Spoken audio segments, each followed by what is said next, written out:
Monsieur Vuitton. Pierre-François Vuitton, le célèbre psychologue. Enchanté. Je suis Calogero Vici. Je suis ce qu'on appelle un capobaston. Pour faire plus simple, je suis un underboss à la tête du capo crimine. Vous vous demandez ce que je fais chez vous. Dites-moi, pourquoi vous tremblez comme une spaghetti en train de bouillir? Ah, pas ça. Je vais briser l'omerta, cette putain de loi du silence à la con. Ça vous surprend? Mais je suis venu ici pour me libérer, oui ou merde? Bon, je reprends. Ils ont osé me virer car j'étais chargé de m'occuper d'un trafic d'organes. Il fallait que je tue moi-même la personne sur qui on devait le prélever. Ah, je sais, c'est un peu compliqué. Mais c'était la seule personne qui avait un cœur compatible avec celui du boss. Au niveau de la taille, surtout. Et oui, le capo di tutti i capi est un nain. Et en plus, il est manchot. On le surnomme le pingouin cannibale. Il a dévoré tous ses adversaires à l'aide de sa mâchoire. Ma raffanculo, celui-là. Cazzo! Le problème était qu'au lieu de ramener un cœur, je lui ai ramené le foie. Et c'est pour ça qu'ils m'ont viré. Le boss m'a demandé pourquoi j'étais aussi bête. Moi, je lui ai répondu que ce n'était pas de ma faute. Vous savez, c'est pas facile de tirer sur un nain qui court dans un putain de jardin.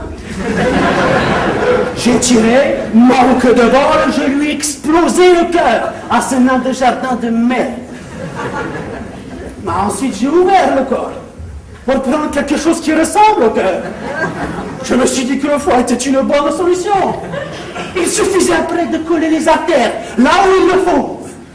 Puttana di tua madre. Cornuto. Froche. Fidanco.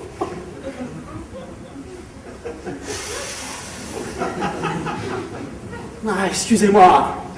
Il faut que je me calme un instant. Maudit pêcheur de poulpe, cette famille. Quoi? Vous voulez me faire un test pour décrypter ma personnalité? Allez-y, je vous écoute. Je dois donner une signification à chacun des mots que vous allez me donner. Pronto. Adolescent. Ma personne qui se conduit comme un bébé quand on ne la traite pas comme un adulte. Babysitter. Adolescents tenus de se conduire comme des adultes, de manière à ce que les adultes qui sortent puissent se comporter comme des adolescents. Architecte. Pas assez macho pour être ingénieur.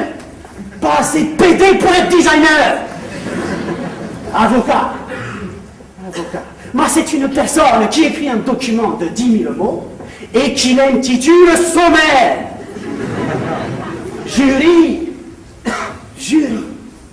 Groupe de 12 personnes réunies par un tirage au sort. Pour décider qui de l'accusé ou de la victime a le meilleur avocat. Mariage. Union qui permet à 2 personnes de supporter des choses qu'ils n'auraient pas eu besoin de supporter s'ils étaient restés seuls. Des parents. Des parents. Mais ces 2 personnes qui montrent à un enfant à parler et à marcher, pour ensuite lui dire de fermer sa gueule et de s'asseoir. Psychiatre. Homme intelligent qui aide les gens à devenir cinglés. Physicien quantique. Physicien quantique. C'est un homme aveugle dans une chambre obscure, cherchant un chat noir qui n'est même pas là. Scout. Qu'est-ce que c'est que cette question à débattre? C'est un petit gars habillé en niaiseux qui suit un grand niaiseux habillé en petit gars. Quand vous me les gonflez avec vos questions à débattre, c'était une erreur de venir vous voir. Pour l'addition, on verra plus tard. Buonasera. Buonasera.